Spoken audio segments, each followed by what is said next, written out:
ओम शांति। प्यारे बाबा हमें बहुत गुह्य राज युक्त बातें समझा रहे हैं मुरली में, है ना। लेकिन शुरू करेंगे स्लोगन को समझने से, क्योंकि बहुत सारे प्रश्न आए स्लोगन पे कि आज का स्लोगन समझाओ, स्लोगन नहीं समझ में आया। तो स्लोगन आज का ये है कि बहानेबाजी छोड़ो, है ना, और बेहद की वैराग वृत्ति को इमर्ज करो। बहानेबाजी को मर्ज कर दो तो बेहद की वैराग वृत्ति इमर्ज हो जाएगी। बेहद की वैराग वृत्ति मतलब मुझ आत्मा को, आज मैं बहुत सिंपली बेहद की वैराग वृत्ति को समझा देती हूँ। उसको बहुत डिटेल में समझने से कुछ ज़्यादा नहीं मिलता। बेहद की वैराग वृत्ति वाली आत्मा दाता होती है ना, जिसको हम राग कहते हैं। तो राग मतलब अटैचमेंट। तो अटैचमेंट हमें मंगता बनाता है, अटैचमेंट से एक्सपेक्टेशन होती है ना। तो बेहद की वैराग वृत्ति में एक्सेप्टेंस होती है और गिवर कॉन्शियसनेस होती है कि मैं मास्टर दाता हूँ। जब मुझे कुछ नहीं चाहिए तो मुझे, है ना, देना है।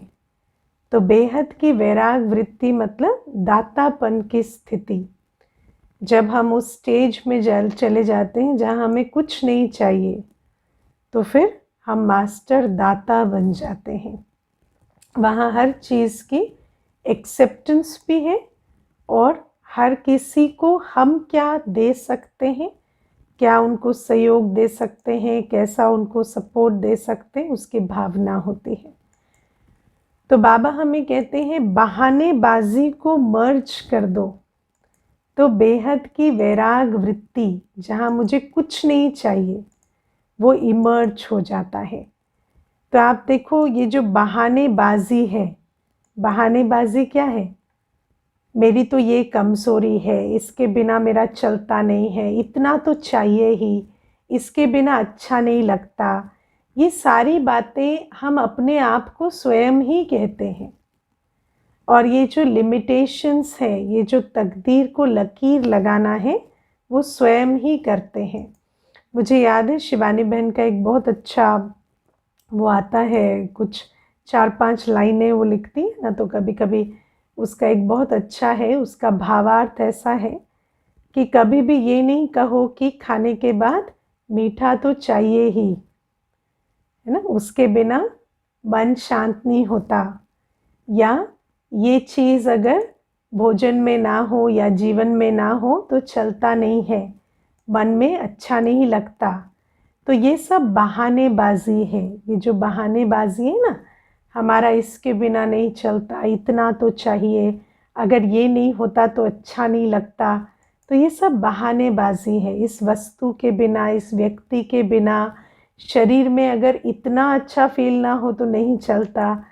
तो बाबा कहते हैं जब तुम इस बहानेबाजी को मर्ज कर दोगे, है ना, तो इसके नीचे जस्ट ये जो थॉट प्रोसेस है ना, इसी के नीचे तुम्हारी वो स्टेज है जहाँ पर तुम्हारा सबके बिना चल सकता है, सब कुछ के बिना चल सकता है, और तुम्हें कुछ नहीं चाहिए, और तुम इनफैक्ट हर चीज़ में कंट्रीब्यूट करने वाले बन सकते हो, है ना। तो बाबा हमें कहते हैं कि इसको बहानेबाजी को, ये जो बहानेबाजी का संस्कार हमने बनाया ना, सारे टाइम ये कहते रहना ये मेरी कमज़ोरी है, ये मेरी कमी है, इसके बिना नहीं चलता, उसके बिना नहीं चलता।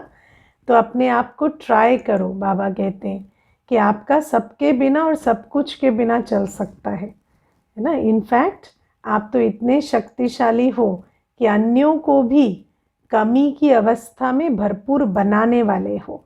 तो बाबा हमें कहते हैं कि इसको अगर मर्ज किया थोड़ा सा कॉन्शियसली, तो फिर बेहद की वैराग वृत्ति इमर्ज हो जाएगी। बेहद के वैरागी जिनको कोई अटैचमेंट नहीं है, कोई लगाव नहीं है, कोई इच्छाएं नहीं है, है ना।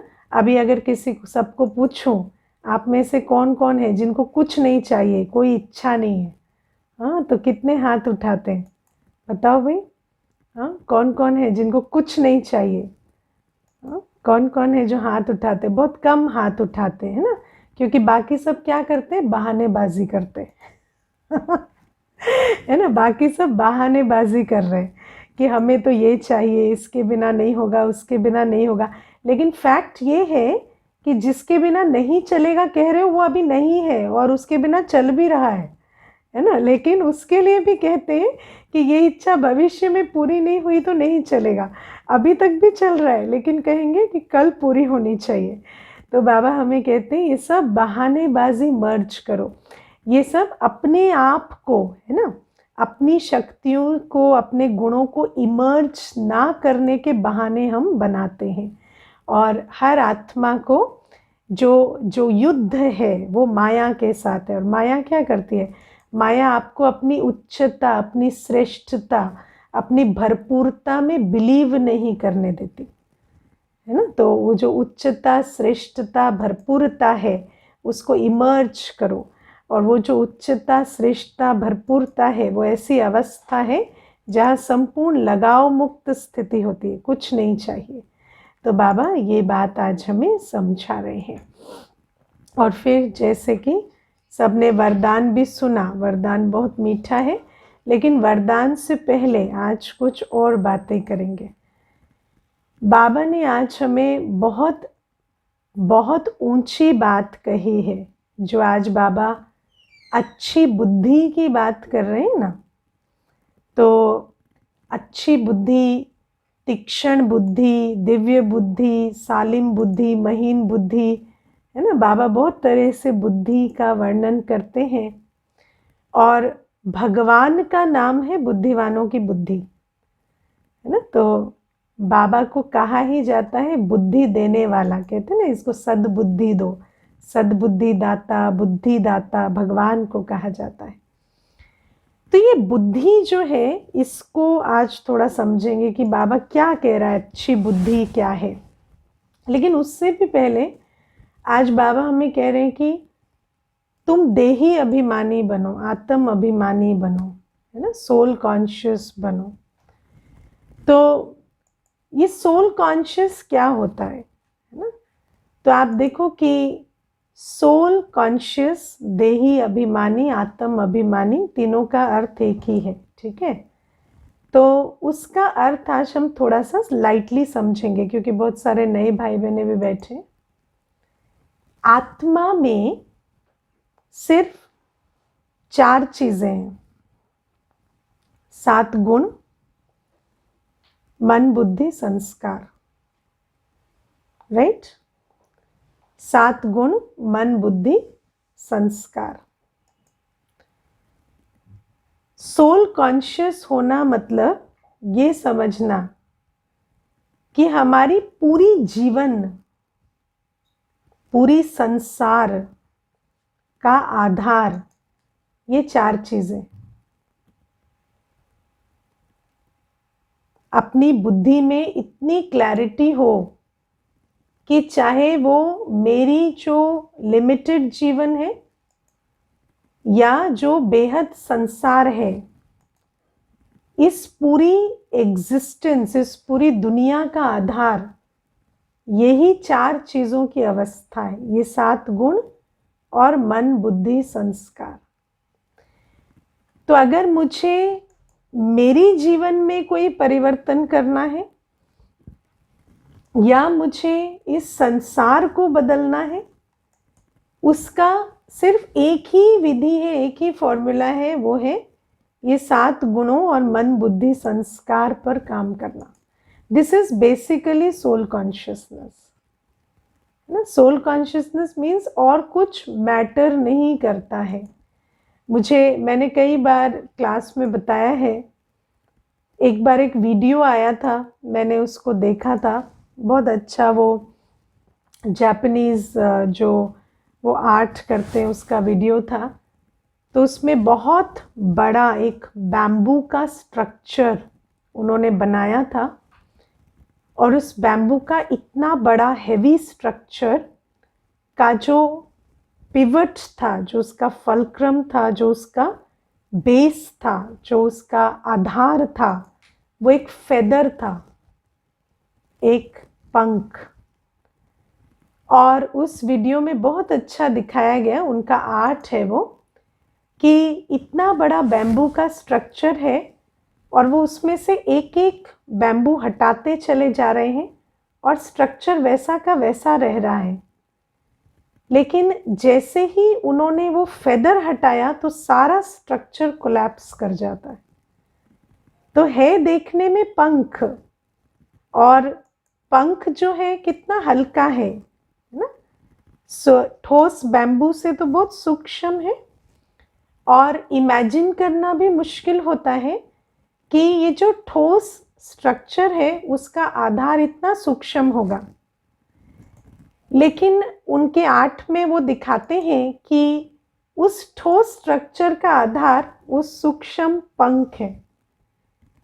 और उस वीडियो को जिन्होंने मुझे भेजा था उन्होंने कहा कि आप इसको देखना और विचार करना। तो मैं उसको देखकर यही विचार कर रही थी कि देखो, जो ये स्थूल संसार है, इतनी बड़ी दुनिया जो हम देखते हैं, इसका आधार आत्मा की सूक्ष्म स्थिति है।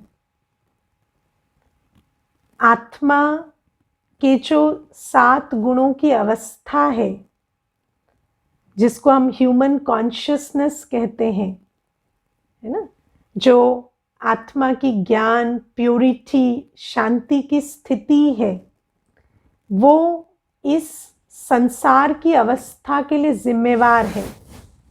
और आत्मा के जो अस्त्र शस्त्र हैं, मन, बुद्धि, संस्कार, वो इस विश्व परिवर्तन के इंस्ट्रूमेंट है।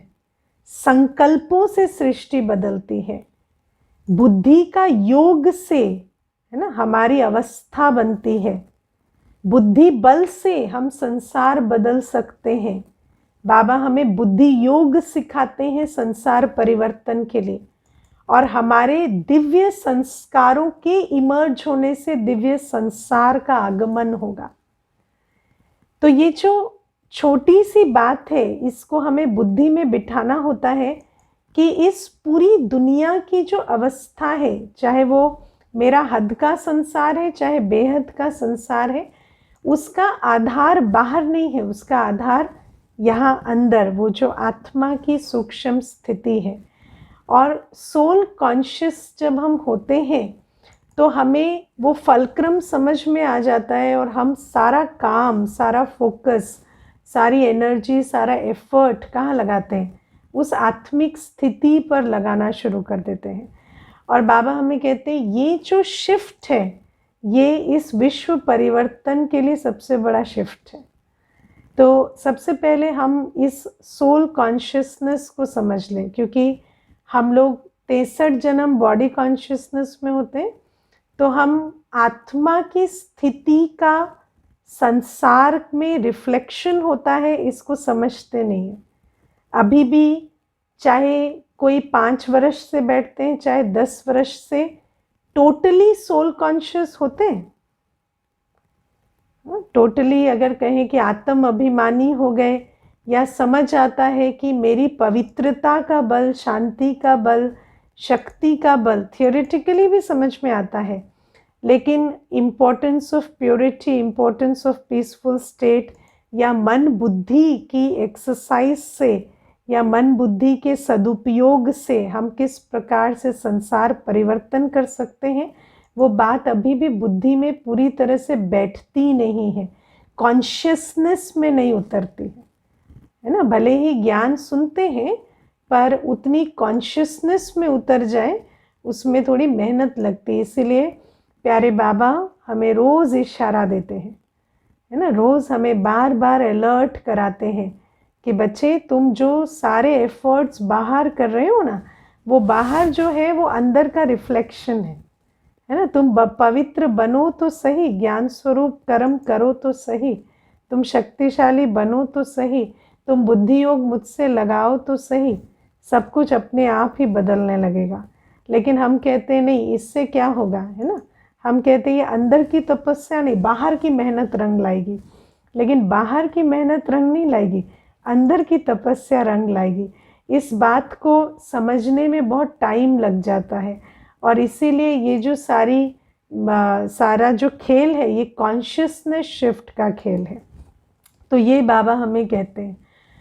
मैं आज थोड़ा सा योग के बारे में भी बात करना चाहती हूँ ना, क्योंकि कई बार हमारे अंदर ये, कई बार भाई बहन कहते योग नहीं लगता, या योग करना है, या योग।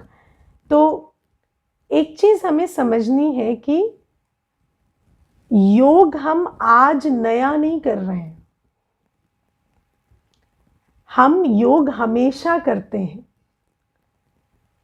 ना। योगी, हमारा योग हमेशा लगा ही रहता है, बस हमें अब परमात्मा से योग लगाना है शिव बाबा से योग लगाना है ना।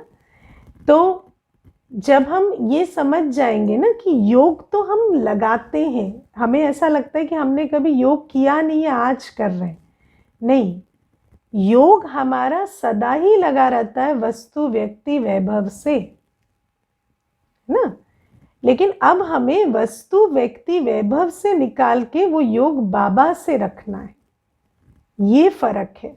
फर्क ये नहीं है कि हमें योगी बनना है, नहीं, योगी तो हम ऑलरेडी हैं। जब भोगवाद की वस्तुओं से योग होता है तो उसको भोगी कहते हैं, लेकिन भोगी में भी है ना, भोगी का भी योग भोगवाद से लगा होता है, इसलिए उसको भोगी कहते हैं। तो लेकिन तो हमें ये समझना है कि योग तो हमारा वैसे भी लगा रहता है, लेकिन अब हमें योग लगाना शिव बाबा से। तो अब आप देखो कि जब हम ये समझ जाते हैं ना, तो हमारे बहुत सारे क्वेश्चंस का आंसर हमें मिल जाता है। अब आप देखो, आप किसी वस्तु को याद करने के लिए, योग लगाने के लिए, योग को बाबा सरल शब्द में कहते हैं याद।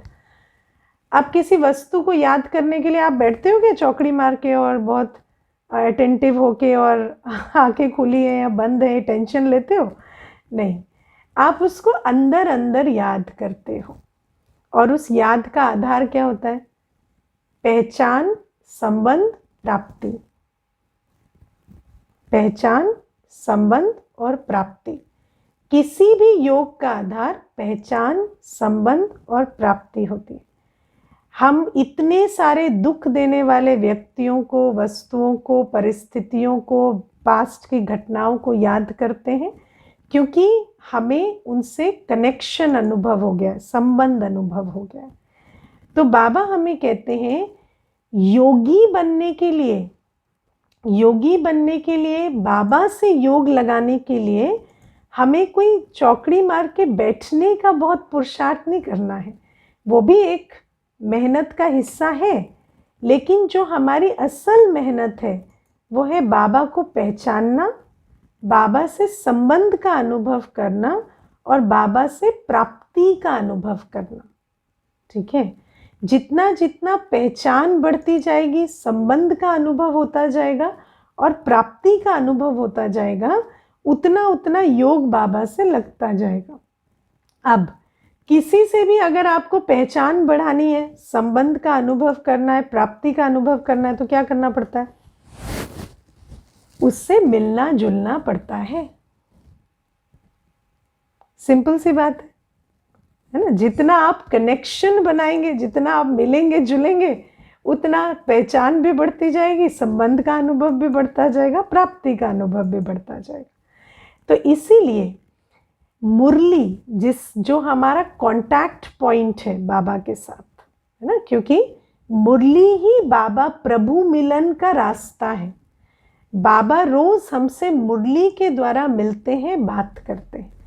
तो जितना हमारा मुरली से संबंध बढ़ता जाता है, मुरली का हम अच्छे से, है ना, मुरली में बाबा को सुनते हैं ध्यान से, रोज हम कान, दिल, बुद्धि खोल के अगर रोज बाबा को अलाउ करेंगे हमारे अंदर, है ना, वो परिवर्तन लाने के लिए, तो ये जो रोज की मुरली को प्यार से सुनना और मुरली का चिंतन मनन करना, यही हमें बाबा के साथ पहचान, संबंध और प्राप्ति का अनुभव गहरे से गहरा दिलाता चला जाएगा।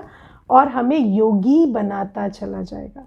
इसीलिए आज बाबा ने हमें जो शुरुआत में मुरली की बिगनिंग में जो स्वमान दिया वो ये कि तुम स्टूडेंट हो, है ना। जितना जितना हम अच्छे स्टूडेंट बनेंगे, जितना जितना हम मुरली को ध्यान से प्यार से दिल खोल के सुनेंगे, उतना उतना बाबा हमारे जीवन में प्रवेश करता जाएगा और हम योगी भी बनते जाएंगे और उस योग बल की प्राप्तियां सिद्धियां भी हमें होती चली जाएंगी। इसीलिए अगर आप मुरली नहीं सुनते और सोचते हैं कि हम भगवान को याद कर रहे हैं, तो वो सिर्फ अपने आप को भ्रम में लाना है, क्योंकि जिसका परिचय नहीं, जिससे संबंध नहीं, जिससे प्राप्ति का अनुभव नहीं, उससे क्या योग लगेगा, है ना। उससे तो सिर्फ योग लगाने की कवायद होगी, योग नहीं लगेगा। ठीक है, तो योग is a very natural loving state, जो आज बाबा ने कहा ना, प्रीत, है ना। प्रीत पहचान के बिना नहीं होती और प्रीत के बिना योग नहीं लगता, है ना। जब कहते हैं कि दिल से ये निकलते नहीं है, भूले नहीं जाते, तो क्यों? क्योंकि प्रीत है। तो बिना पहचान के तो प्रीत नहीं होती और बिना प्रीत के तो दिल नहीं लगता। और बाबा से दिल लगानी है तो बाबा को ज़्यादा से ज़्यादा पहचानना पड़ेगा। और मैं आपको ये भी बता दूं, बाबा की कोई बायोग्राफी नहीं है, बाबा की ऑटोबायोग्राफी है और बाबा की ऑटोबायोग्राफी मुरली है। बाबा स्वयं ही स्वयं के विषय में बताते हैं, वरना तो बाबा के विषय में आज तक कोई बता नहीं सका। इसीलिए बाबा को पहचानना है तो बाबा की ऑटोबायोग्राफी मुरली रोज़ रोज़ सुननी पड़े, समझनी पड़े, दिल में उतारनी पड़े और उसी से हम योगी भी बनेंगे। ठीक है, तो ये है। अब बात आती है अच्छी बुद्धि की। ठीक है, तो आज बाबा कहते अच्छी बुद्धि। अब बुद्धि क्या होती है और बुद्धि का फंक्शन क्या है, पहले हम ये समझेंगे। बुद्धि बहुत सारे काम करती है, लेकिन आज मैं जो प्राइमरी एक बुद्धि का विशेष फंक्शन है उसको लेते हैं। बुद्धि प्रेजेंट के अलावा, फिजिकल के अलावा, हियर एंड नाउ के अलावा जो एग्जिस्ट करता है उसको आपको अनुभव कराती है। ठीक है, एक एग्जाम्पल लेते हैं।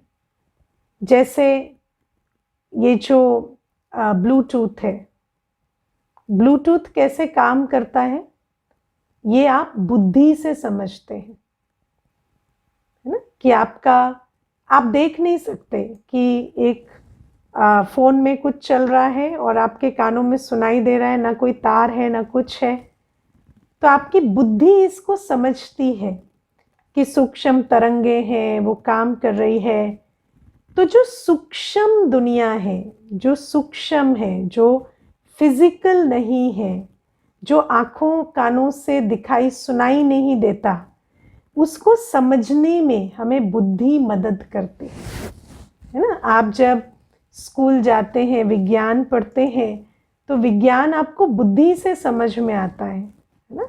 आप जब साइंस पढ़ने गए और आपको पता चला कि पेड़ जो है वो खाना बना रहे हैं अपना, हाँ, दिन में, तो उनको ऑक्सीजन ले रहे हैं, लाइट ले रहे हैं और खाना बना रहे हैं, तो आपको तो उस समय पर वो बात समझ कैसे आई? बुद्धि से आई। अभी आप किसी प्लांट को दिन में देखते हैं तो आपको पता चलता है कि खाना बना रहा है, दिखता कुछ नहीं है, पर आपको पता है ये अपना सारी एनर्जी ड्रॉ कर रहा है, अपना खाना बना रहा है। आप इस शरीर के अंदर क्या चल रहा है वो बुद्धि से समझते हैं। तो बुद्धि आपको जो अदृश्य संसार है ना उसकी अनुभूति कराती है। बुद्धि बल आपको वो समझाता है, वो दिखाता है जो आप फिजिकली इन 5 इंद्रियों की लिमिटेशंस में नहीं समझ सकते। अब कुछ चीज़ें जिसको, जैसे मैंने जो आपको एग्जाम्पल्स दिए, वो फिजिकल वर्ल्ड है, भले ही वो आँखों की कानों की रेंज से परे है, लेकिन चाहे वो फोटोसिंथेसिस है, चाहे वो कोई और चीज़ है, कोविड है, कुछ भी है, ये है फिजिकल वर्ल्ड। और इस दुनिया में मनुष्य क्योंकि देह अभिमान में है, तो देह अभिमान में मनुष्य फिजिकल वर्ल्ड को बुद्धि की चेष्टा से थोड़ा बहुत समझ लेता है, ठीक है। लेकिन जिसको हम स्पिरिचुअल वर्ल्ड कहते हैं, या जो सूक्ष्म दुनिया, नॉन फिजिकल वर्ल्ड, उसको समझने के लिए हमें बाबा से बुद्धि लेनी पड़ती है। क्योंकि इसीलिए बाबा को कहा ना बुद्धिवानों की बुद्धि, क्योंकि वो बुद्धि वो हम मनुष्य खुद से चेष्टा करके नहीं समझ पाता। तो जिसको बाबा हमें कहते तीनों कालों और तीनों लोकों का ज्ञान, है ना, वो हमें अपनी स्थूल बुद्धि से समझना बहुत मुश्किल होता है। इसीलिए बाबा हमें उसका ज्ञान देते हैं और बुद्धि बल से हम उस ज्ञान के आधार से उन बातों को समझते हैं। मैं आपको एक बहुत छोटी सी बात बताती हूँ। मैं आज विचार कर रही थी, आजकल बहुत सारे फिल्टर्स आते हैं, है ना, आजकल फ़ोन्स में फ़िल्टर्स आते हैं, बहुत सारे टेक्नोलॉजी आ गई है। तो एक व्यक्ति बूढ़ा होके कैसा लगेगा, है ना, उसका चेहरा, उसके हाव भाव कैसे होंगे, उसके फिल्टर्स आते हैं। मुझे किसी ने दिखाया था एक बार, उन्होंने इंस्टॉल किया हुआ था, तो उन्होंने कहा कि आप खड़े हो जाओ तो मैं आपको दिखाता हूँ कि आप 60 वर्ष में, 70 वर्ष में कैसे लगोगे, है ना। तो वो जो चेहरा है उसको हम देख पाते हैं। अब आप देखो, मनुष्य बुद्धि से, है ना, बुद्धि बल से एक ऐसा अपैरेटस डिज़ाइन करता है जिससे 30-40 वर्ष के बाद आपका फेस कैसा दिखेगा वो उसको इंटरप्रेट करता है।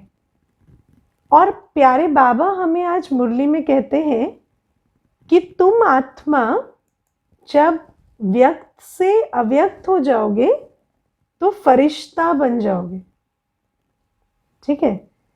अब वो फरिश्ता कैसा दिखेंगे हम, उसका फिल्टर दुनिया वाले नहीं बनाएंगे लेकिन आप ये चीज़ देखो, जैसे एक बच्चा युवा में ट्रांसफॉर्म होता है, युवा वृद्ध में ट्रांसफॉर्म होता है, फिजिकल ट्रांसफॉर्मेशन, कितनी बड़ी ट्रांसफॉर्मेशन एक लाइफ टाइम में होती है। ऐसे ही बाबा हमें कहते हैं तुम अभी जैसे जैसे, अब एक बच्चा युवा कैसे बनता है, युवा वृद्ध कैसे बनता है, खाता है पीता है, इस दुनिया के 5 तत्वों के साथ खेलता है, तो वो ट्रांसफॉर्मेशन होता जाता है।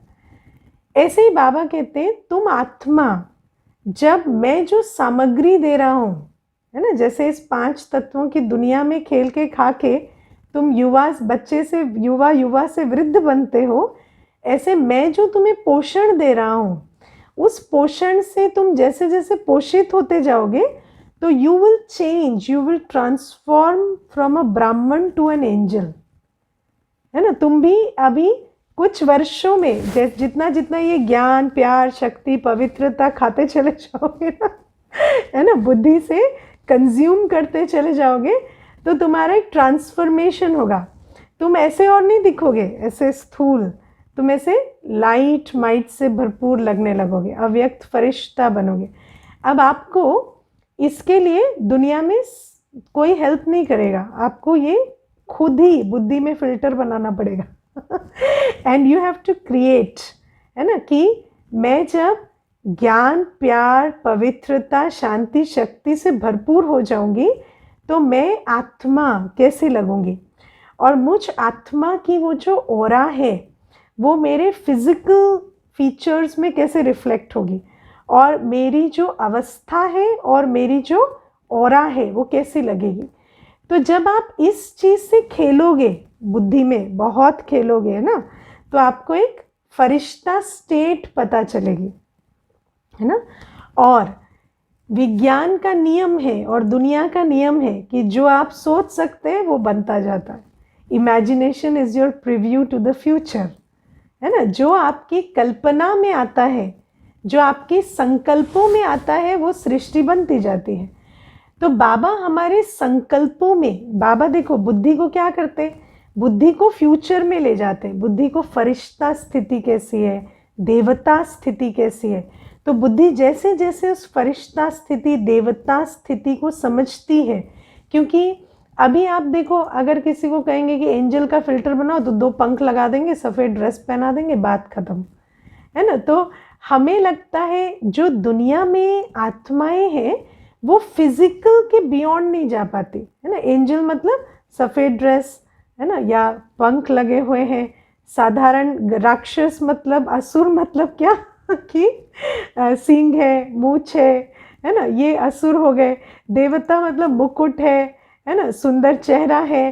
तो इतना ही हमें पता है, बिकॉज हद की बुद्धि है ना, हद की बुद्धि, तुच्छ बुद्धि, पतित बुद्धि, फिजिकल बुद्धि, लिमिटेड बुद्धि। लेकिन बाबा कहते हैं कि जब मैं तुम्हें अनलिमिटेड में ले जाता हूँ, अनलिमिटेड मतलब जब तुम ये जो देही अभिमानी अवस्था में प्योरिटी को समझते हो, शांति को समझते हो। अब आप देखो, प्योरिटी, शांति एक अनुभव है, एक रियलाइजेशन है। आप उसको कोई लेक्चर से नहीं समझ सकते, लेकिन जैसे जैसे आप बाबा की याद में बैठते हो, आत्मिक स्थिति का अभ्यास करते हो, तो अपने आप वो जो मर्ज है ना आपके अंदर, वो जो 84 जन्म पहले जो अवस्था थी, जो अभी मर्ज है, वो इमर्ज होती जाती है। और जैसे जैसे आप शांति, पवित्रता को समझते जाते हो और बाबा की याद से उसको बढ़ाते चले जाते हो, तो आपको एक अनुभव होता है कि मेरी फरिश्ता स्थिति कैसी होगी। और जितना जितना आप उसको समझते जाते हो उतना बनते चले जाते हो। तो बाबा हमें कहते हैं कि मैं तुम्हारी बुद्धि को इतना अच्छा बनाता हूँ कि तुम इस फिजिकल और प्रेजेंट टाइम, एक तो दुनिया की फिजिकलिटी और टाइम की जो प्रेजेंट मोमेंट है, उससे निकलकर सूक्ष्म बातों को भी समझने लगते हो और फ्यूचर को भी समझने लगते हो, है ना। तो ये है। और बाबा कहते हैं इसी बुद्धि बल से तुम तीनों लोकों को भी समझते हो। जैसे दुनिया में तो आप ज्योग्राफी पढ़ते हैं, आज बाबा ने हिस्ट्री ज्योग्राफी कही ना, तो आप स्कूल जाते हैं तो दुनिया की हिस्ट्री ज्योग्राफी, हद की हिस्ट्री ज्योग्राफी तो बुद्धि में आ जाती है ना। ये यहाँ है, अफ्रीका यहाँ है, इंडिया यहाँ है, वो भी कोई इजी नहीं होती है ना। एक तो गोल को फ्लैट कर देते हैं और उसके बाद समझ में नहीं आता है ना। मुझे तो बहुत मुश्किल होती थी कि वैसे पढ़ाएंगे फ्लैट में है ना, कि फ्लैट मैप दिखा देंगे और बोलेंगे ये यहाँ है, ये यहाँ है, उसके बाद उसको ग्लोब में कहेंगे इसका डिस्टेंस और उसका डिस्टेंस कितना है, तो हम कंफ्यूज हो जाते थे कि ये तो लग रहा था कि यहाँ से इतना किलोमीटर है, लेकिन वैसे देखो तो बहुत छोटा है। तो बाबा हमें कहते हैं जैसे दुनिया की हिस्ट्री ज्योग्राफी तुम पढ़ते हो, ये यहाँ है, वो वहाँ है, ऐसे ही तुम्हें अब मैं बेहद की हिस्ट्री ज्योग्राफी पढ़ाता हूँ कि देखो तुम एक संकल्प लोगे ना तो यहाँ से परम धाम चले जाओगे, है ना। और एक संकल्प लोगे तो सूक्ष्म वतन चले जाओगे, वहाँ फरिश्ते ही फरिश्ते। और एक संकल्प लोगे तो परम धाम चले जाओगे, जहाँ आत्माएं ही आत्माएं हैं। जैसे आज आप समझ जाते हो कि अफ्रीका कहाँ है, अमेरिका कहाँ है, तो संकल्पों से ट्रैवल कर लेते हो ना। लेकिन अगर आपको पता ना हो तो ट्रैवल कर सकते हो संकल्पों से? नहीं कर सकते, है ना।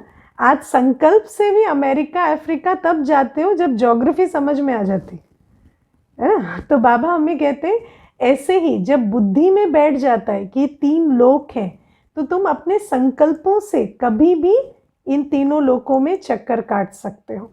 तो बाबा हमारी बुद्धि बहुत अच्छी बना देते हैं। और बाबा हमें, मुझे याद है कि जब शेक्सपियर पढ़ते थे हम लोग स्कूल में, तो वो जो कहावत है ना शेक्सपियर की, a rose would be a rose even if it was called by another name, है ना, कि गुलाब तो गुलाब ही रहेगा, आप किसी भी नाम से पुकारो। तो हम अपने मन में सोचते थे कि मनुष्य को एक नाम के भान से निकालना कितना मुश्किल होता है ना। एक नाम के भान से, मैं अभी पीछे आपको एग्जाम्पल दे रही थी ना, एक माता ने एक भाई को पूछा आपका नाम क्या है, तो उस भाई ने अपना नाम बताया, छोटा कुमार था। तो माता कहती ये तो बहनों का नाम होता है, ये तो लड़कियों का नाम होता है। तो वो भाई इतना ऑफेंड हो गया, वो कहता है हाँ हाँ मैं भी पापा से बात कर रहा था नाम बदलने के लिए, है ना। तो उसको भी लगा कि शायद कोई गलती हो गई है, कि मेरा नाम थोड़ा गलत पड़ गया है। तो आप सोचो कि आज हम आत्माएं एक नाम में से निकल नहीं पाती हैं। नाम जो हमें इस दुनिया में मिलता है, उसमें भी हम उस नाम में जेंडर ढूंढ लेते हैं, पर्सनालिटी ढूंढ लेते हैं, कास्ट ढूंढ लेते हैं, रिलीजन ढूंढ लेते हैं, हम उस नाम में बहुत कुछ ढूंढ लेते हैं। एक नाम से हम अस्तित्व को जोड़ देते हैं, है ना।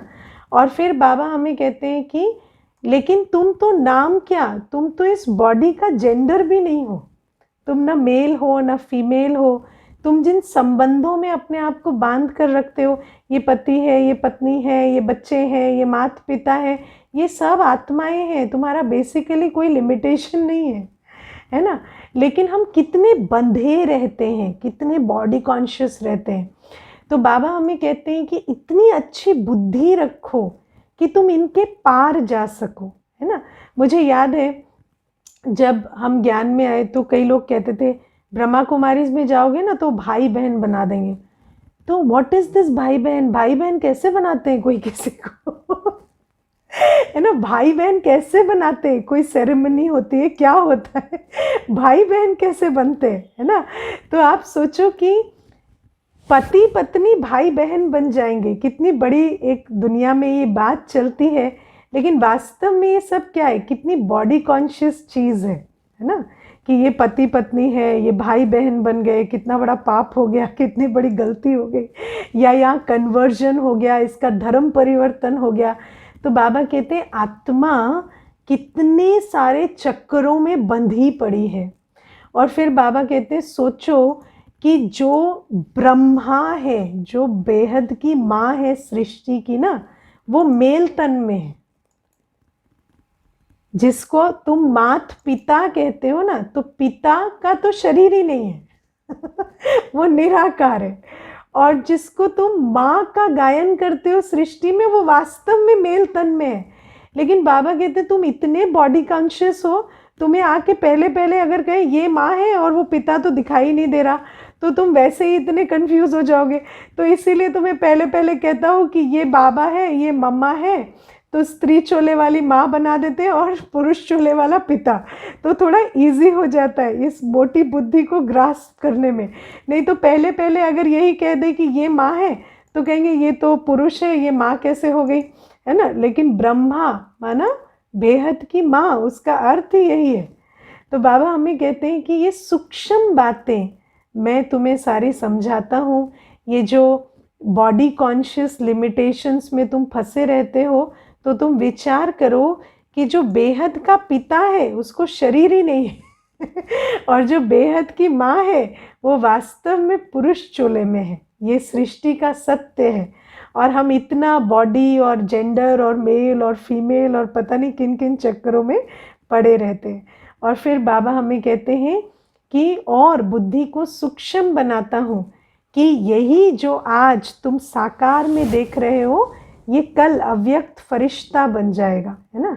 और फिर एक फरिश्ता, जब हम फरिश्ता बनते हैं तो वहाँ पर हमें फरिश्ता स्थिति में आवाज़ की ज़रूरत नहीं होती, संकल्पों में वार्तालाप होने लगेगी, है ना। बाबा आज हमें कितनी सुंदर बात बताते हैं कि अपनी बुद्धि को सूक्ष्म बनाओ, समझो कि एक ऐसी स्टेट ऑफ माइंड, जैसे जैसे आप ये खाएंगे पिएंगे ना, ज्ञान पवित्रता तो आपकी एवोल्यूशन ऐसी होगी कि आप एक ऐसी अवस्था में चले जाएंगे जहाँ आपकी स्थिति फरिश्ता जैसी होगी और आपकी सारी कारोबार संकल्पों से चलेगी।